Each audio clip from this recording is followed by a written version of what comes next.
Alright, so today I'm here with Joyce and Sarah, and Joyce is very into personal development, Tony Robbins, this kind of thing. Same as Sarah, she just attended Unleash the Power Within. And so today we want to share a little bit about our personal development journey and how all three of us we are entrepreneurs and how we, like what's the mindset of an entrepreneur or what started us into entrepreneurship. So maybe Sarah, I can start sharing about what started you into entrepreneurship, what got you started into entrepreneurship, or what got you started into personal development, and when do you realize it's important? For me, I started my business. So I started my first business into entrepreneurship when I was about 16. It was just like an online shop. I bought clothes from China, I resold it, I opened a blog shop. It was very popular at that time. That time I started it because I thought it was a really nice lifestyle. So I started my online store, and then I quickly burned out because it was a lot of work. I was studying at the same time, and I wasn't passionate about clothes. It was a fashion industry. And then why I started Blush Boss again was because honestly it's because I was working corporate jobs, and I either quit or got fired. Like I couldn't last very long in each job. So the last job I had, it didn't work out, and I was with a boyfriend at that time, and I wanted to move out of Singapore, right? But he didn't want to move out in Singapore, and we were seriously dating. And this quite personal life. Yeah. And then he said, why don't you start Blush Boss again? Because I started Blush Boss before. And I did, and the relationship became very toxic. So when do you feel like you grow the most? Is it through a breakup or like a book you chance upon? It's through hard times, okay? Because when I first started, I was relying on him a lot financially. Okay. And he was providing for me financially, and it became a very, very, very toxic relationship. And I couldn't leave the relationship because I was depending on him. I moved in with him, he was paying for me and everything. Yeah. And I was so fucking miserable. I became very depressed. I got a lot of anxiety. And I was so unhappy, but I couldn't leave, right? Yeah. So that became like, I became very, very hungry to like, okay, I never want to be in this situation again. Like, be with a guy who I'm not supposed to be with just because I'm relying on him. Like, I want to earn my own money. I would say that the two biggest things for personal development is relationships and business. These two, right, make you grow the most. Yeah, the two biggest tests of your personal development, right, is relationship and business. Business like sales and all that. It's like sales, right, is the real test of character because the resilience, the kind of things that you learn from sales or business, right, is crazy. The ups and downs, of a relationship, of a business. That's what grows people. I feel like about relationship, when you're in one, right, you're fully focused on that person and your happiness solely comes from that person. So if that person is happy, then you're happy. But when you're single, you grow the most because you're just trying to make yourself happy. Yeah. So that's when I grew the most, like through my 6 months of breakup. So okay, I always believe that for change to happen, right, like success, right, is dependent on the amount of habits that you have, day in and day out, hustle, improving like 0.0001% every day, 0.001% every day, and every day it just adds up, and after 10 years, then you start growing, right? So same thing for me. Like a lot of people see the outward success and all that, but they don't understand that I started reading books from 9 years old, 8 years old. 8 years old I was reading Rich Dad Poor Dad by Robert Kiyosaki, right? 9 years old, I remember there's this book about subconscious mind and personal development and all that. So and I love like improving myself and reading since I was young. It was all the way until I started my first business when I was 19 years old. I did have some business opportunities like buying and selling like canned drinks and all that, like small like lemonade stand that the other entrepreneurs are doing. Yeah, so now 16 years old I did those kind of things. Yeah. But what really got me into entrepreneurship, right, I always believe that change, right, only happens two ways. The first way, right, is by habits going day in and day out. The second way, right, is from a strong emotional stimulus. Okay, what do I mean by strong emotional stimulus? For example, let's say one day you open the car door, okay, and then a lorry smashed the car door, right? The next time, right, you open the car door, right, because you feel all the fear and all that, right, you look, then you open the car door because you had that strong emotional stimulus. So your brain, right, because our brains, right, our neurons in our brains, right, there are many neurons in our brains, and there are always pathways for the neurons. Means like we'll always do our most we'll always do the way that we always do. For example, if you realize you go to a toilet you always tend to choose the same cubicle. You tend to choose the same sink. If you go to a cafe or restaurant that you frequent, you always tend to sit on the same seat somehow, because that's how our neural pathways work. Because it's safe, yeah. It saves our brain time. That's why we do it, right? So Thinking fast and so slow. after a while, the pathways start forming, and the only way to break it, right, is number one, slowly changing the habits. For example, like day in and day out, slowly reading books and all that to improve yourself. And the second way is from a strong emotional stimulus, and that's why most people, after having like a very bad breakup, then they start going to the gym and say like, oh no, why she cheat on me, that kind of thing, right? Yeah. Or like why after some people have a very failed business or what, then they start personal development. Yeah. So for me, it was kind of the same thing. The reason why I like business since I was young, right? So from primary school, right? From 7 years old, my dad had this notebook called Turn a Simple Idea into $1 Million Payday. Okay, so we'll write down inventions and ideas that we had for entrepreneurship. So we'll do things like a scrub with a counter, so that we want to invent a scrub with a counter so that we can track when mates, right? So that the employer can track whether the maid got do her job or not, right? Or we're thinking like, okay, let's invent like let's say a candle, right? And then with like, okay, there's the candle inside, and then the vase, then you can put notes, so you can say like, hey sweetie, the honey, I made food for you, it's in the fridge, something like that. It looks very, very nice. I was thinking like you can do like like, okay, like cars, windscreen wiper, correct? But there's always a portion, right, that is not white. Like, OCD.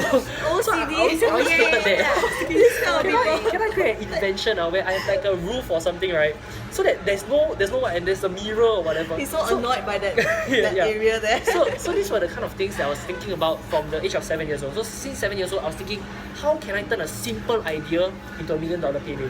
And the value that my dad taught me when I was young, right, was that money is an idea. Money is an idea. What makes you money is your ideas that make you money. How you sell the idea, how you pitch the idea, and how you think of that idea, how you structure the whole deal. Money is an idea. When you know that money is an idea, right, you realize that making money, right, becomes quite easy. It will link to all the limiting beliefs that people have. Correct. Like it doesn't mean that much anymore. So because I knew that money was an idea, so when I was 16 years, okay, so since young I started reading business books. I like marketing. I just like understand human psychology, what makes people think and all that. Me too. Right? Okay, by the time I was 16, I had this project that I wanted to turn 10 cents into $1 million. So I'll trade 10 cents for 20 cents, 20 cents buy a canned drink, trade for buy a sweet, trade for 50 cents, 50 cents buy a canned drink, trade for $1, $1 buy another canned drink, until like spend $20 to buy a carton, just roll until it becomes $1 million. And technically it's possible, right? Yeah. So from 10 cents I made it until about 1,000 plus, which is like a 10,000 times of 10 cents. So because I understood, right, that you can make money without money, and the moment I understood that you can make money without money, right, I realized, yeah, it's not that hard. It's like you just need to crack the code. You just need to crack the code. Yeah. So that's how I started my entrepreneurship journey. Yeah. And what was the stimulus? So at 16, I started like buying and selling things. When I was 7, okay. So on 16, that was O levels, right? So I wanted to get 6 A1s. Okay, I wanted to get 6 A1s for O levels. And last time I believed in like law of attraction, The Secret, and all that kind of things. Yeah. And because at 16, right, I believe that, wow, if so long as you believe, 100% confirm plus chop, you'll definitely get what you want. And I believe that so deeply, right? I believe that I definitely get 6 A1s. Okay? So I believe. So then by the time, have, is it? So yeah, so by the time, right, my results came out, right, and I didn't get 6 A1s. Okay? And that was when I was completely crushed, because my dream of turning 10 cents into $1 million, right, was based on the belief that whatever I believe I can achieve. If I believe that I can turn 10 cents into $1 million, I can do it, right? So when I believe that I can get 6 A1s for A levels and I didn't get it, right, that's when our whole belief system came crashing down. I didn't know what to believe in anymore. That's when I stopped going to church, because I didn't believe in God anymore, because I didn't believe, I didn't believe that, like, I started questioning my beliefs. I started questioning my beliefs. Which of my beliefs was true and which of my beliefs was false. So right now, when I'm a Catholic again, right? So after like 3 years of living in the church, I went back to becoming a Catholic. And I realized that after being a Catholic, my life really improved. Like, I get more success, I make money more easily and all that. So I realized that, Catholicism is one of the good solutions for personal development. But anyway, Here's an option.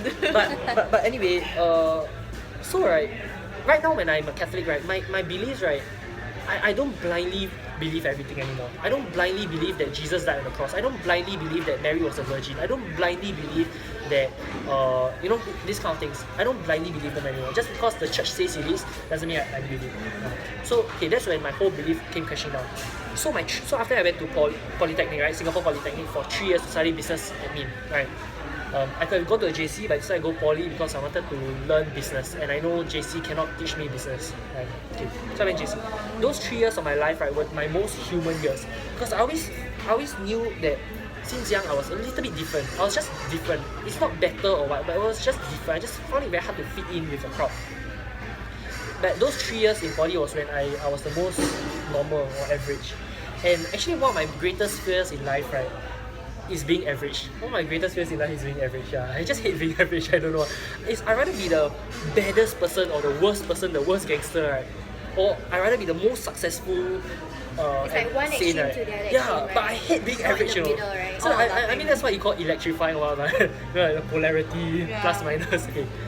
So okay, the 3 years in my poly life were the most okay. Now, so how did I transition from poly back to being an entrepreneur? Was through one of the emotional turmoil. You know, I shared with you that change happens when either through a very tough setback, emotional stimulus, right? A very tough setback, or through habits. So for me, entrepreneurship came because of a tough setback.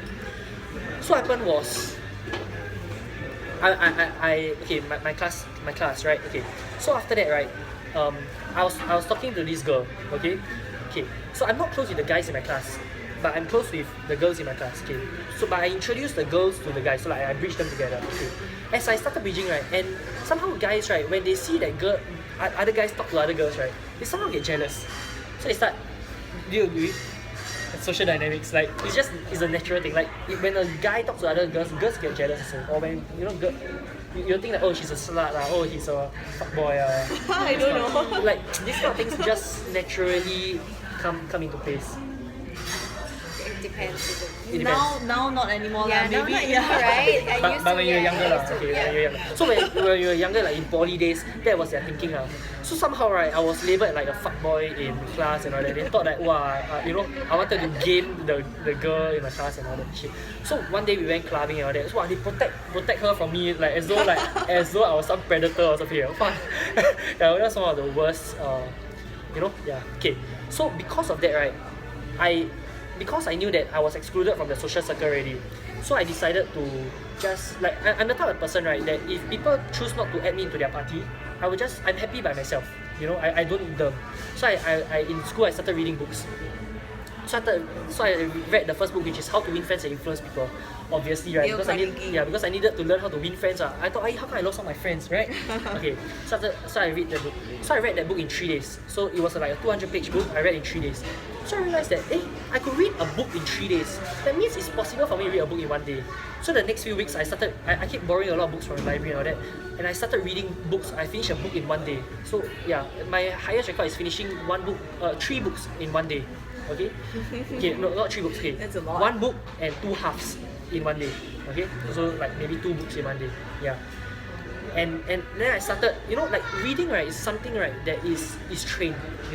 Like at the start, right, when you first pick up a book, right, somehow you just feel sleepy. Even though you just slept for 16 hours or something, right, you read the book, you open the book, right, reading 10 chapters, right, you feel 10 pages, right, you feel sleepy already.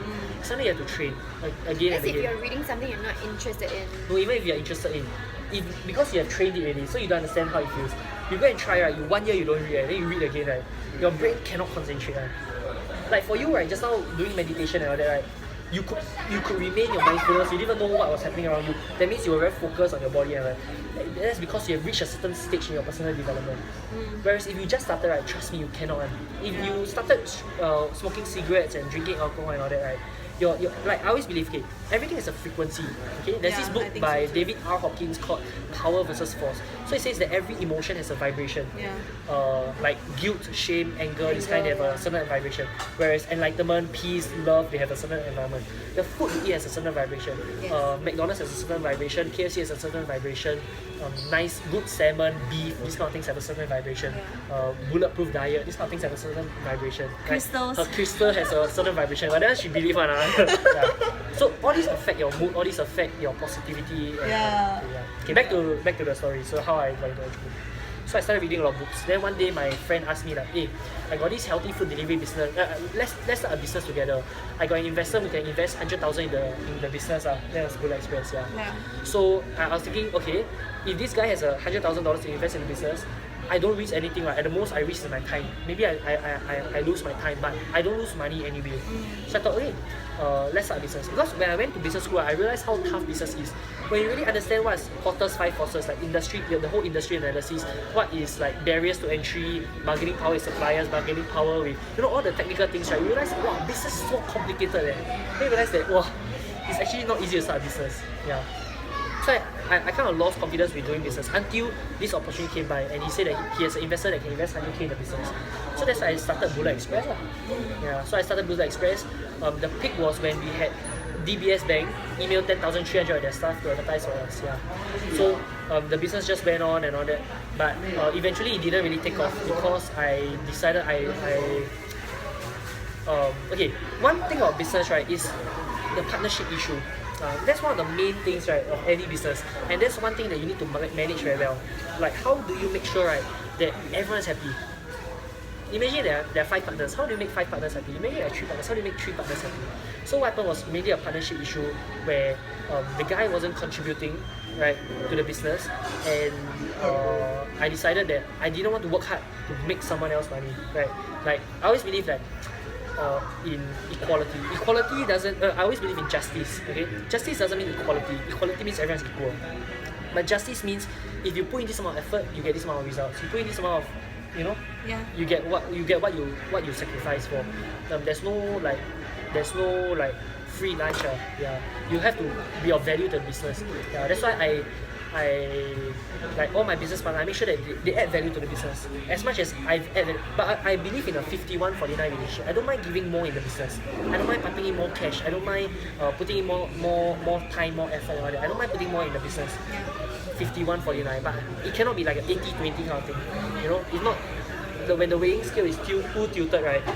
You feel that it's not worth doing anymore. So what makes my mindset and all that, I would say I'm very lucky. Okay, I'm very lucky because my parents are very positive. So like they're just a very positive. You are the average of the 5 people around you. Correct. So I would say it's because my parents are positive, and they always love. I think that the greatest competitive edge I've ever had was love. Because my parents love me so much, right, that I never had to seek love from outside. And I know how to love myself, where I didn't allow other people to abuse me. I didn't allow people to take advantage of me, because I know exactly what I'm worth. And you too. And like, this might sound really cheesy, or like you might not get it. Like you might get it like conceptually, right now, but you might not experience it. But like, you have your gift that you want to give to the world. You have something, right, that can add value to people and empower people. And a lot of people, they allow their naysayers, right, to bring them down. Like, why people don't dare to put videos out there, put content out there, is because they are afraid, how do I look, how do people think about me? But you will be surprised, right, that most of the time, right, people don't care how you look, they care how they look to you. You get what I mean? Like, in a meeting, right, they don't care how you look, they only care how they look. Like, they care how you make them feel. They care how you make them feel. So for me, right, the motto I have in life, right, is I don't care what other people think about me, but I care how I make them feel. So I just make sure that I don't call them fat or stupid or ugly. I don't make them feel that way. But whatever you think about me, right, whether you call me a loser, a quit, a cheater, whatever, right, a loser, whatever, right, a stupid or whatever. Can't even think of it because it's not in his head. Can't even name it. No, but like, whatever people think about me, because I know my self-worth, right, it doesn't ever faze me. So I would say that that's because my parents have given me the, it's like the small little compliments and the love along the way. And because I was taken care of by my parents as well as my auntie and uncle, right, so that's why I kind of like 4 parents. So I had love. I could see 4 perspectives, not just 2, and I could get love from 4 different places. Yeah, and my parents and my auntie and uncle, they love me a lot. So I never ever felt a need to go into a toxic relationship or friendship because I always feel I had love. That's why even until now I don't try to look for a girlfriend because I feel that I don't need that commitment. It's too much commitment, and It's a distraction. I don't need the only value I see in a relationship, right? Like, this is really cool. But I remember there's one video I did, like, sex is the reason I stay motivated. But really, the only motivation for me to go into a relationship is sex. Oh Like, my god. like, What if you want someone to, push you and celebrate your little wins? But I think like love, do you right? believe like 2 persons like can grow together? Yeah, exactly. No, but Grow, I right? believe I think I so. can do But that it's with a very friend. hard to find someone like like that. we are business Exactly, partners. me too. Like we are business partners, right? But we are not a couple. But we are growing together. Right? Like you can do that with friends. I don't think there's a need for a relationship to do that. And love, I don't really need. Like, it's good to have. It's good to have cuddles and hugs and shit. But I don't know. I don't really Depends need if you find someone with a common goal with you, you won't argue about the little things along the way because you will both see the bigger picture. Correct. So But I all can the have friends choices that do you that, make, right? right? I can have friends that do that. Yeah, that's me and my relationship with my best friend right now. Like, we don't look for boyfriends and Yeah, everything that's because we're really- married to each other. We're married to the business. Unless it's sex. Sex is really something only a guy and a girl can give each other. Like, unless like a strap-on or so yeah, that's just so I would say mindset, right? I would say, right, like if you ever become a coach or someone who empowers people, the biggest gift that you can give to someone, right, is love.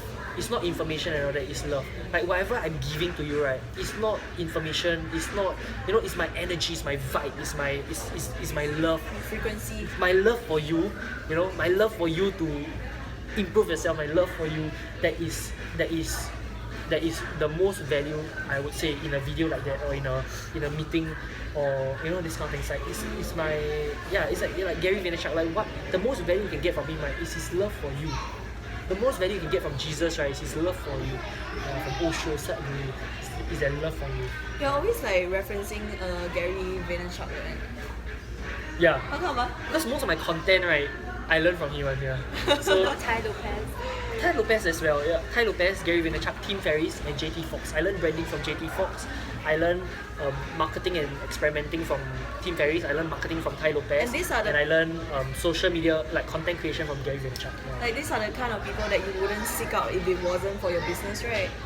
Yeah. So it was this motivation that bring us out there to put ourselves, Correct. exposed to like such And positivity. yeah, so like the day I was mixing it with some friends and they were asking like, how like what gave you the confidence to start entrepreneurship or what? So I told them that when did they know that I'm like, when did I know that I made it already? So I told them I don't think I've made it already. I'm still improving my knowledge capital, social capital, and financial capital. That's why I think like true entrepreneurs, right, they will never be like, oh, I've made it, I can Yeah. stop now. Yeah. Once they reach that goal, it's like, oh, I need some. I'm happy with what I've achieved, right? Proud but never satisfied. I'm free from, I have intention to improve myself, but I'm free from the outcome, which means whoever I become, right, it doesn't make me happy or not happy. Whether I become a billionaire or not become a billionaire, it doesn't make me happy or unhappy. I'm free from the outcome. And you reach a point, right, where I'm free from, like, as much as I care everything that the world, that we create a world where everyone wins, right, and that we can empower people to become the best version of ourselves. Like, I actually don't care about that outcome. And like, it's a paradox, I care so much about this outcome that I'm sacrificing my whole life, my whole work, my whole mission to empower people, electrify people, to empower people to become the best version of themselves, create a world where everyone wins. But at the same time, right, I don't care about the outcome at all.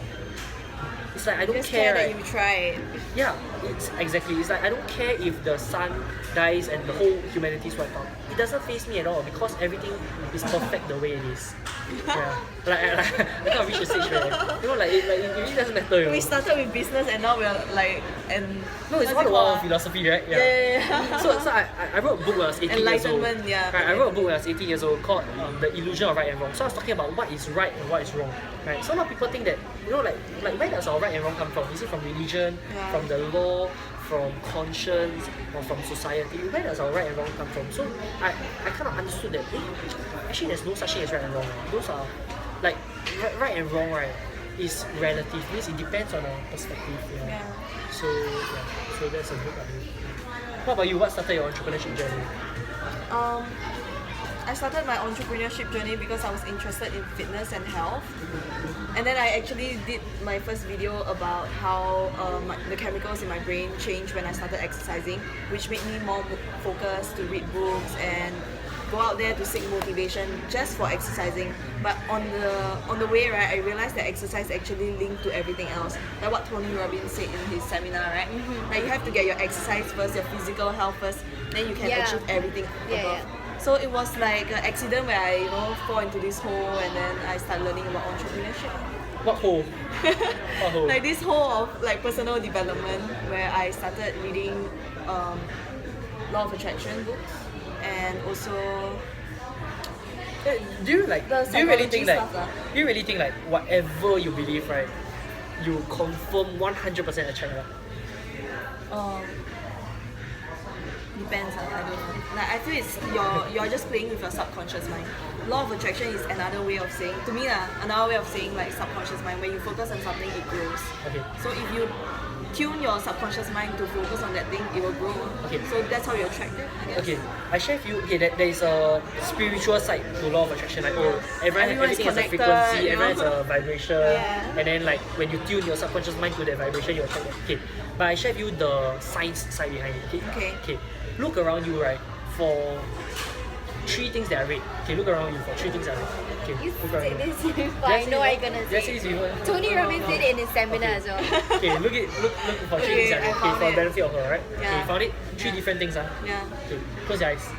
Okay, tell me 3 things that were blue. Close They your were eyes. blue. Yeah, blue. The pen. Okay, what else? Don't look. Yeah, I'm not looking. Okay. My book tag Okay, what else? and your book over like here. Okay, good. Okay, open your eyes. So do you realize how hard it was to memorize? This is blue. This is blue. The tag. This is blue. This is blue. There were so many blue things. Even my jeans were blue. Your skirt skirt is is blue. blue. So many things were blue. But how come it didn't register in the mind? Because, okay, everyone write this down. What you focus on becomes real, or we get what we focus on. So if we focus on red, you get red. You focus on blue, you get blue. Same thing in life, right? There is positive and negative, right? There are things that happen in life that are good for you and things that were unfavorable, right? So if you focus on the positive things, right, you realize that your life got a lot of positive things. So like why I'm very positive also because I keep focusing on the positive things. And a lot of things in my life, businesses where I lose money, business partners that I have business people like business sharks who take advantage of me, which I cut off the relationship immediately. But there are a lot of bad things that happen in my life as well. There's so much pain, so much struggle that I have in my life as well. But I focus on the positive stuff, and that's why I attract more positive stuff. Yeah. So that's how law of attraction works. So like, for example, if I focus, I am a good entrepreneur. If I focus, I'm a good leader. Let's say. So my brain, right, will keep finding reasons to believe why I'm a good leader. And then after a while, I become a good leader. Yeah, you because take it's the a actions to fulfilling become prophecy. Whereas Whereas good leader. if you believe that I'm fat, for example, so your brain, right, will find ways to Make you find, fat. Yeah, means like when you wear this particular dress, right, your brain will think that you're fat. And when you look skinny, right, your brain won't register it. Your brain will only register when you look fat. So your brain's belief of you, right, is that you're fat. And that's how it works. Like I have friends who have bulimia or anorexia, and why they develop that, right, is because their brains, right, believe that they're fat, even though they were so skinny and so scrawny. Yep. Yeah. So the way to tune that, right, is to focus and is this thing called reticular activation system called RAS. So your eyes will focus on what it wants to see. If you want to see the good things in life, you'll see the good things in life. You know, focus on the bad things in life, you'll see that your life sucks. It's interesting, I was reading this book, it's called The Undefeated Mind. Science shows, right, top achievers, the difference between like people who achieve very little and people who achieve a lot is that when top achievers, right, they are more like a bit pessimist, realist, like in that area, and then low achievers are more like optimist and Really? Dreamers. realist, that kind of area. Okay. And the thing with low achievers, right, is that they think, oh, I'm good enough, so they don't they achieve very little because they don't think that, oh, I need to read more books to improve myself and everything. People who are more pessimistic, not like real pessimists, but they are more in that area. Is it by Stephen Kotler? No, it's by Oh. Alex Lickerman. Okay, yeah. People who are more in that area where they're a bit more pessimist, right? They will be like, oh, I need to improve Safety myself. measures. Yeah, I need to read this. I need to improve myself, and they in turn achieve more. Okay, so like Stephen Kotler also say like, okay, there are two types of people. The people who are maximizers, means every single second they have they want to maximize, and the people who are like, once they reach a certain level, they are quite comfortable, right? So the people who actually tend to achieve more are the people who keep feeling that it's not enough. So they keep wanting to achieve, to fill a void. But they can never fill that void because no amount of success, right, can fill a void that you have. No amount of success can help you do that. No relationship can help you do that. Yeah. The only thing that can fill that void is either like self-love or you know, a belief in God, or these kind of things can fill this void. That's right. That's why I find spirituality very important, because you can be very successful but be fucking depressed. Yeah. So it's true that the constant feeling of wanting more will make you more successful, but does it make you more fulfilled? Yeah. Correct. Yeah, So it depends on your value system in life. I always go back to this. Like I never understood what value system was. Like I keep going back to value system. Because I like people think like values, right, is like, okay, integrity, respect, loyalty, these are values. But what does value mean? 价值观 means worth, 价值. What's your worth? What do you value? Do you value integrity? Do you value loyalty? Do you value respect? What do you value? Yeah. So it goes back to your value system. Do you value ambition, achievement, Like and all growth, that? contribution. Or do you value fulfillment, contentment, satisfaction, positivity? It does not have to be one or the other, but there are sometimes where it has to be. For example, do I value spirituality or business more? I value spirituality more. I would say I'm maybe 60% spiritual, 40% business, right? So if I had to make a decision, right, a deal that can make a lot of money, but I would harm my soul, and a deal that I get my soul, but I don't make much money, I would choose the spiritual one any day. Yeah, because my eventual goal, right, is to be like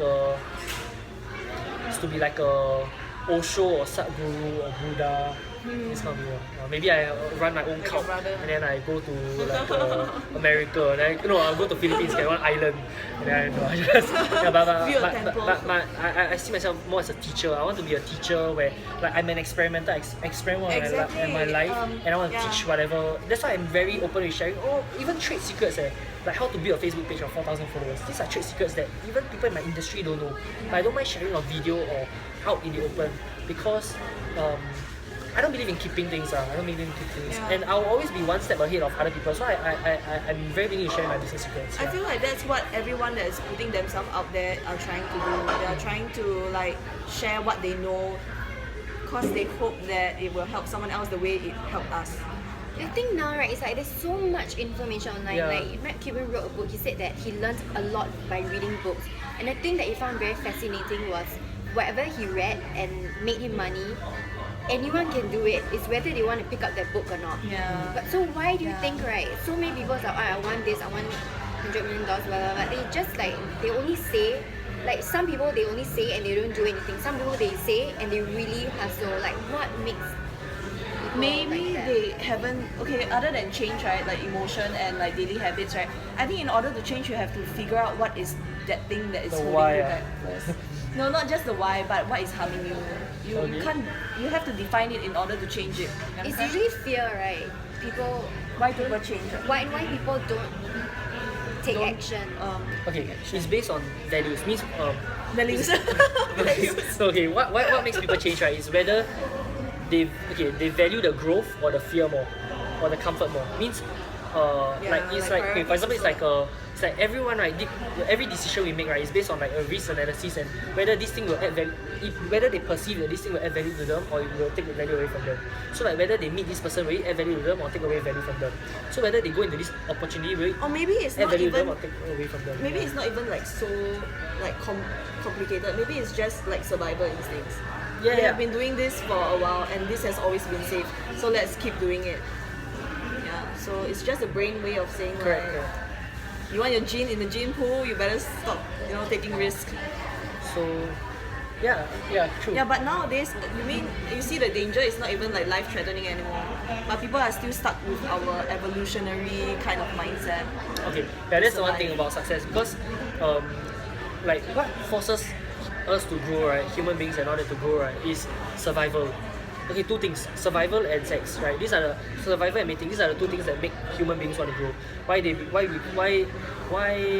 cheetahs run faster? Why we become smarter? Why chimpanzees? You know, is because of survival and sex. So, yeah, what do you want to say? Where do you get this from? Like, just reference. Okay, there's this book. Like, There's this hey, book, go check it out. There's this book called The Red Queen by Matt Ridley. Okay, MATTRIDLEY. So the Red Queen. Yeah. So he We'll talked learn more about about why it there. he talked about why people cheat on other people. Why people, why couples cheat on each other. Why animals they cheat on each other, right? And this kind of thing. Okay. So just now what was the question you asked? I forgot what I wanted to say. Well, yeah. No, you're saying something about what makes people change. Yeah, So something like that. so because last time right, whether you go to work or don't go to work, right, it's your survival. You know, imagine you're in the 1800s. You're a poor guy. You're an immigrant. Every money they make is for your food for that day. You know, can you choose not to work? You cannot, because there's evolutionary pressure on you to survive. Whereas right now, right, even if you don't work for maybe 1 month, right, you can even go for a vacation for 1 month. It doesn't really affect your livelihood. Yeah. So do you believe suffering is what? Because people say Okay, I wouldn't say it's suffering, but I would say it's evolutionary pressure. It does not necessarily mean suffering. no, but people It's pressure. up to the age of 25, right? People before you're 25, you're taking information, you Yeah. change very easily. But they say after 25, it's very hard for you to change. And then so to change your mindset then after 25, for most people, unfortunately, is suffering. It's because of the neurons in your brain, the pathways. Oh, It's yeah. Maybe it's your brain too- stopped developing when you're 25. No, the neurons, right, Yeah, become something too the habits, right, is too hard to break. Like Warren Buffett said, the chains of habit are too weak to be felt until they are too strong to be broken. Guys, we're in an advantage for being young. Yeah. You know Tom Bilyeu, the founder Yeah. of Quest Bar? Yeah. He's fucking Quest successful, Bar. right? Yeah. He's very successful, and it's very interesting because one of his main reasons, his biggest reasons for not having kids is because he's very successful and he believes that suffering is what makes people successful in future. So it's very hard if he has children and he has a lot of money and everything. So yeah. You know, like I ever thought of this. Like, I ever thought like, do I want to get married? Do I want to get kids? You know, because for me, I value freedom a lot, right? So like, a family will never give me freedom. Until it will never give me freedom. A family gives me security, it doesn't give me freedom. I value freedom more than security. That's why I choose to be an entrepreneur rather than an employee. I feel like but I with think, right, kids, right, you can give the most love. Like, True, you want to give love, true. right? Have a True, kid. True, yeah. So I was thinking, right, but I cannot have freedom that way. I cannot have, freedom. But like, what do you value yeah, I more? value freedom, right? So, but I was thinking that I value contribution a lot. I value like contributing to the world. So I was thinking, like right before I die, I must donate my sperm to the sperm bank so that my genes will procreate. You want kids, Joyce? I want to be a young mommy after looking at Kylie. or I would sell my sperm, right, and I'll say like, this is Alaric's sperm, right? Because like after a while, right, I will achieve. This is a thought experiment. So after a while, I've achieved certain things. Right? For imagine you're Bill Gates, right? You can sell your sperm for $1 million. People buy your sperm for $1 million, right? Because they can have a kid of Bill Gates. So I'll sell that because I'm an entrepreneur. So every day, You right, sell everything. everything I'll do, right, every morning is just creating more products to sell. Yeah. So do you want kids? I do. Yeah. I think I do. I think my motivation for being like chonging, to be a certain monthly income by 30 is because of kids. Like I want myself to have the time to take care of them. Really? Yeah, that's Mine's why I not want. about kids. I don't give a fuck. But I want kids. But I want to Myself. reach there by a certain timing because Yeah. that is the prime time for us ladies to have kids without suffering. So 30 is like my age. So before that, I want to like enjoy for a while and then have kids. So So you must get married by like probably 25, 26. You know there are like bosses, right? They have like 4 wives, right? And then each one they buy one house for each wife. This is a true story. I won't say who because I know this person. He buy a house for each wife, okay? And then when they go out, right, he stand in front, 4 wives behind him, and all his children are behind. But he never gets married with any of them because the moment he marry any of them, right, the woman wins already. Divorce, they get 50% of his assets. Yeah. So yeah, I think that's the dream, really. If a guy can have 4 wives, you know, then yeah, that's freedom also. Right? That's the evolutionary kind of mindset. Yeah. So that, like, okay, I know it's a little bit warped, the thinking, but yeah, that's just like Yeah, thanks for listening. Yeah, to this whole story. So yeah, come, let's ask a question to end off the. Okay. What is your life-changing moment? Is that okay? Yeah, sure. Yeah? What was your life-changing moment? Comment your answers in the comment box below. Bye. The most electrifying entrepreneur. Electrifying entrepreneur. The most electrifying entrepreneur. He's the most electrifying entrepreneur. The most electrifying entrepreneurs. The most electrifying entrepreneur. Most electrifying entrepreneur. One of the most electrifying entrepreneurs that I've ever met. The most electrifying entrepreneur. The most electrifying entrepreneur. That don't kill me, can only make us stronger. I need you to hurry up now, cause I can't wait much longer. I know I got to be right now, cause I can't get much stronger. Man, I've been waiting all night now, that's how long I've been on ya.